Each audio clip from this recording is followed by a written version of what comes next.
Здравствуйте! Это программа «Золотой запас нации». Сегодня этот золотой запас нашей нации пополнит заслуженный мастер спорта России по дзюдо Чаяна Оржак и заслуженный работник Республики Тыва, тренер по дзюдо Вячеслав Карбыевич Мангуш.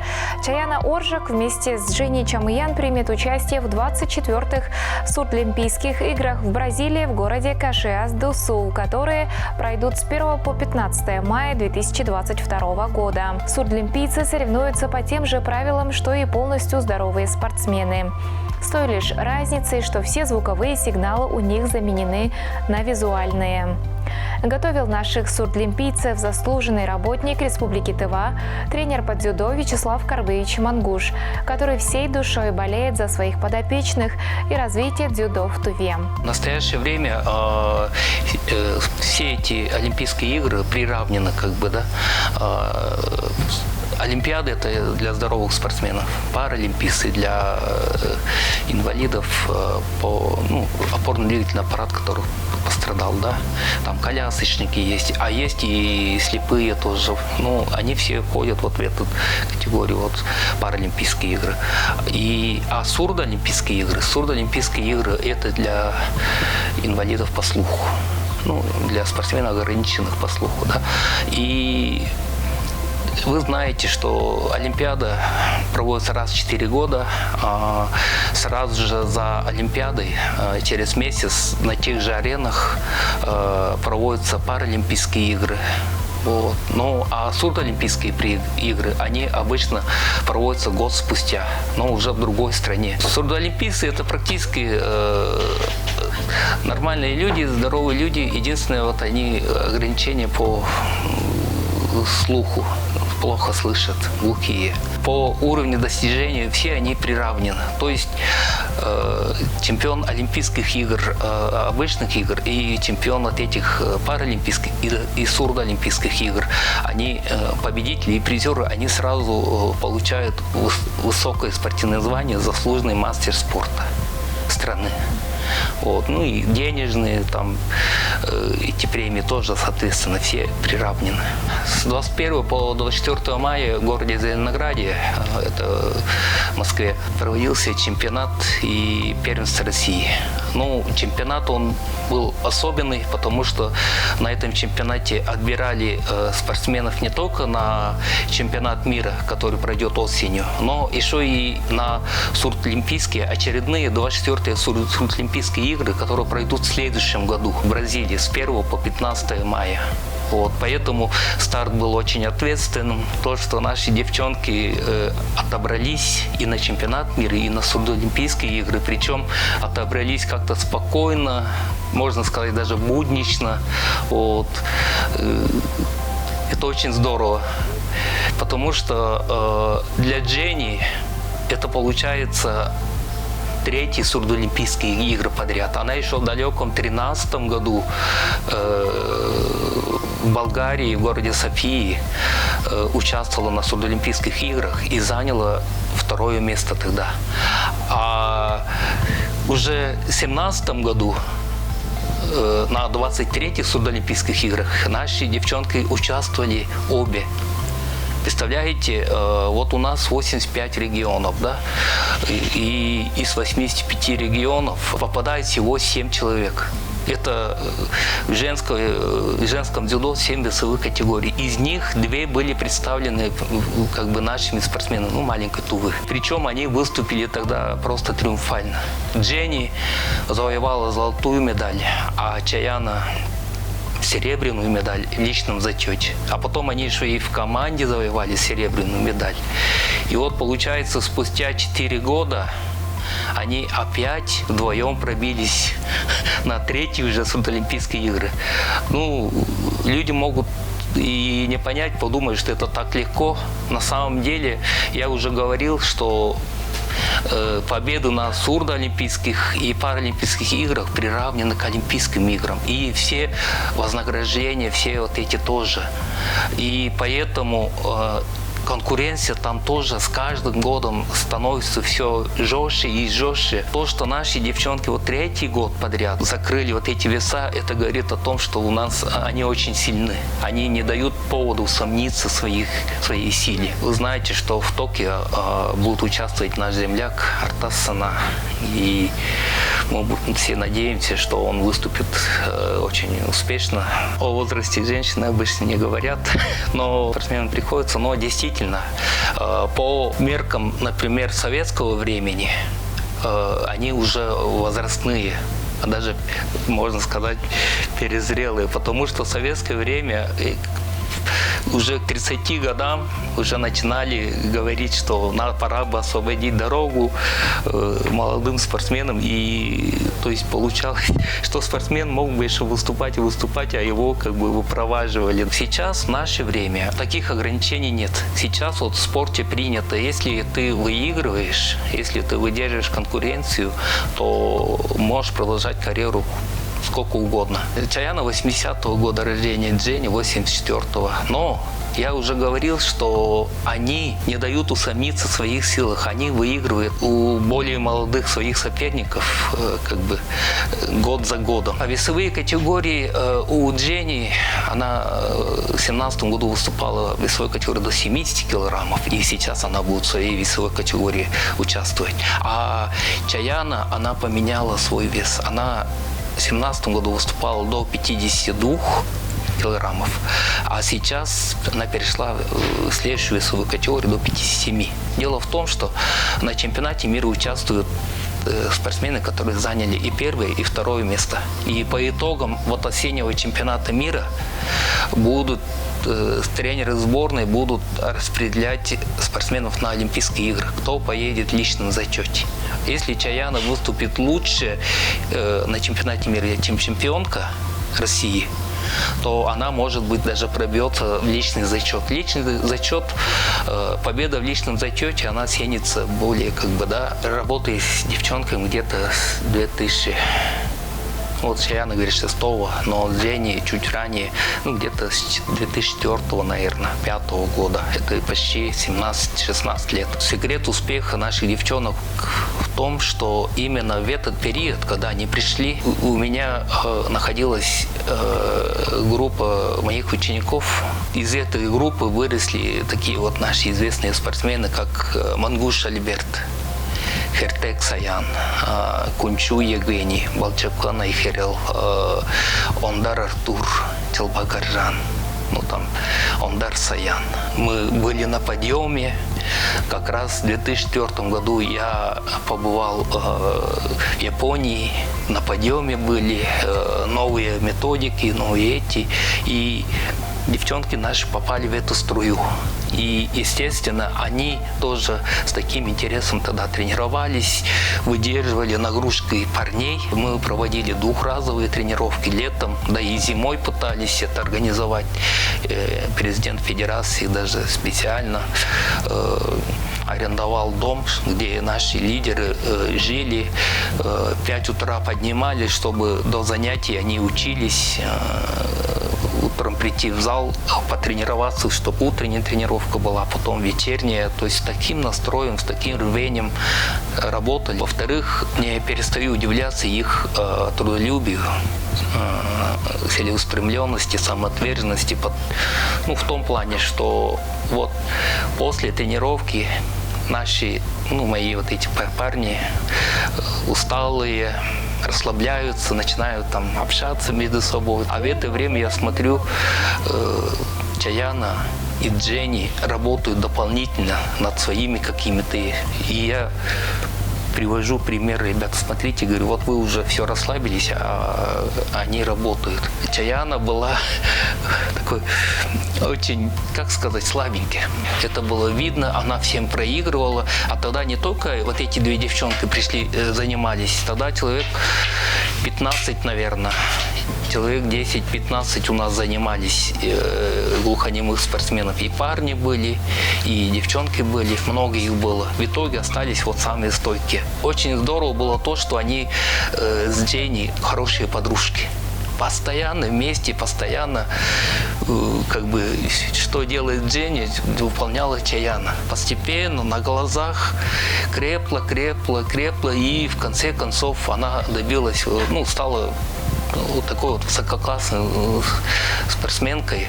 И то, что она в 2017 году заняла серебряную медаль, я считаю, что это очень здорово. Она просто сама добилась этого. То, что она до сих пор сейчас выигрывает у своих соперников, говорит о силе ее характера. Я бы даже это хотел бы, чтобы правительство нашей республики, руководители Министерства спорта как-то поощрили ее, может быть, даже квартирой, потому что у нее и такое семейное положение непростое. Сейчас вот сын тоже неплохо выступает по шахматам, входит в состав сборной страны по шахматам. Дзюдо – это японское боевое искусство, философия и спортивное единоборство без оружия, созданное в конце XIX века.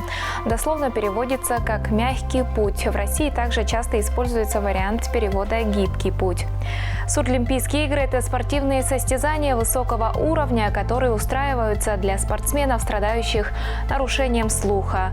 Во Всемирной общей классификации Олимпийских игр Сурдлимпийские и Паралимпийские игры в 80-х-90-х годах пытались объединить, но из-за необходимости размещения большого количества сурдопереводчиков и особенностей общения со спортсменами игры не стали объединять. В 2006 году я начала заниматься дзюдо. Я помню, как тренер пригласил меня в зал для работы. Говорит, давай попробуй тренироваться. Нет, до этого не занималась ничем. Сразу пришла и сразу решила заниматься дзюдо. В 2004 году были Олимпийские игры. Я видела по телевизору, смотрела Олимпийские игры, для слышащих людей. Там были такие здоровые люди, сильные, и я решила попробовать. Я думала, что у глухих нет таких игр, но оказывается есть. Для меня главное мой путь, что мои ощущения, что мне это нравится, вот это важно, что это для меня прям, мне нравится этим заниматься, вот это самое главное. Помню, соревнования были тяжелые, много с судьями тоже там спорили, но доказательства приводили разные. То есть, постарались выигрывать, занимать места. Потому что, бывает, что судьи тоже нечестно судят. В 2017 году были соревнования, выиграла. Меня пригласили на Олимпийские игры. Было очень радостно, что я участвовала. Пригласили дальше. Это было очень важно поучаствовать в этих играх. В 2008 году чемпионат мира. Вообще ничего не понятно, так волнительно, много разных людей, сильные, там тоже были участники. 4 место я заняла тогда, в 2008 году. И с этих пор стала ездить на разные чемпионаты. За границей все незнакомо, общаться тоже сложно, поэтому переживания такие, не знаешь, как себя вести. Есть международный жестовый язык. Он, как раз для спортсменов удобно, что они ездят, и общаются на одном языке жестовом. Но в каждом государстве свой. Например, в России русский жестовый язык. Если поехать там куда, во Францию они поедут, у них свой язык там жестовый. У всех свой. А международный жестовый язык, нужно учить. Кто ездит за границу, они учат. Она говорит, я плохо знаю. Совсем обычные жесты такие. Пойди, покушай, там. Каких-то талисманов у меня нет. От чего защищать Самое главное – это тренировки в зале, вот, и все. Вот это самый лучший талисман. Только шагай, если. А так, один раз в год только делаю, все. Я так, нет, не занимаюсь, нет, не делаю. И Дженни тоже так не делает, я знаю, говорит. Потому что мы не переживаем, потому что главная воля, главное тренировки, вот это самое главное, а не можжевельник. Когда тренируешься, запоминаешь технику, а там ты ее выполняешь на соревновании, тогда выигрываешь. А если тренировки нет, то тогда не сможешь бороться. Если ты все тренировался, всю технику правильно выполняешь, то тогда будет успех. Тренер учит правильно запоминать. Повторяем 1000 раз мы можем повторять эту технику. Когда закончились сурдолимпийские игры, мы приехали, и у нас встречало много людей, и радовались такие,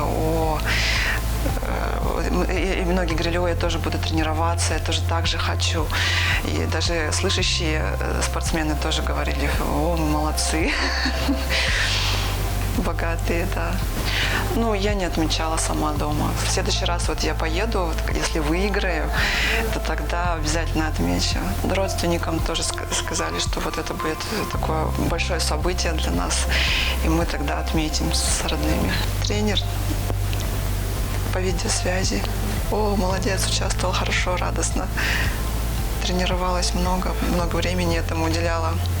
Поэтому хороший результат, вот доказательство. Поэтому горд, что в Туве 2 таких сильных чемпиона. Украина. Я вижу, что они борются, я чувствую, что я верю, что я смогу победить, и вдруг получается, что я упала. Не понимаю, как это происходит. Как будто какими-то хитростями они обладают. Вот, выигрывают так с легкостью, как будто я такая сильная, я так много стараюсь, а они вот что-то умеют, что вроде бы я выиграю, и вдруг я проигрываю. Они закрыто тренируются, то есть мы отдельно тренируемся, мы не можем видеть как их технику. Например, тренера я спрашиваю, ты посмотри их технику, подскажи мне потом. Ну, ничего не подсказывает. Ну, потому что его там нет, он не может там подсмотреть, подсказать. Потому что тренер легко видит психологию, он понимает технику, он может видеть, где там какие-то уловки или хитрости, то есть он не присутствует на тренировках там, видимо, и поэтому сама. У меня есть сын, шахматы, он занимается шахматами, ему нравится, это его путь. Когда он был маленький, тоже он играл, приходил в зал, занимался, но он начал заниматься шахматами, ему это понравилось, это его путь. Я бы посоветовала посещать секции, заниматься, то есть детям. У меня много племянников, я им говорю, что давайте их посещайте, они что-то стесняются. Есть, потому что разные дети. Кто-то хочет, и кому-то это нравится, а кто-то не хочет, заставлять бесполезно. То есть человек должен сам хотеть заниматься спортом. Главное настрой, да, тренироваться утром, вечером, каждый день обязательно. Питание обычное, в принципе. Я ПП, я, говорит, не соблюдаю. Обычно кушаю, но обязательно тренировки. Бывает, что нет времени готовить дома, я похожу в кафе, кушаю где-то. Я все ем, и сладкое, и мясо. Все кушать люблю. Благодаря тренировкам да, все нормально, вес держится. Но есть такое, что кого-то возвышают больше, а кого-то принижают, как будто, делят на группы, вот такое есть. Еще сложно, что зал один, места мало, дети тренируются, спортсмены тренируются, и вот это тоже трудно, тесно. Вот бы если бы был зал отдельно для детей, отдельно для взрослых, это было бы удобнее. А тут, получается, он один, и все приходят, очень много народу. Стадион, например, для бега, то есть закрыт стадион, не дают нам там тренироваться. В парке там сейчас вода поднялась, тоже неудобно. На улице, по улицам, машины, вот это, что для тренировки нет места. Если бегать на беговой дорожке, там тоже, или там где-то на трассе, там, машина опасна. Приходится терпеть утром рано, например, пробежку делать, пока мало машин, мало людей. По-разному. Там, где аэропорт, вот там еще более-менее удобно, но далеко. Но сейчас я рада, что я буду участвовать в чемпионате. Сурдоолимпийских игр будут в следующем году. Хочу выиграть, и вот это самое главное сейчас. Здесь останусь, куда ехать. Даже здесь как бы сложно, то зарплаты маленькие все равно. В следующем году буду участвовать, когда после этих игр сурдоолимпийских я буду больше сына поддерживать, чтобы он тоже рос, достигал, выигрывал.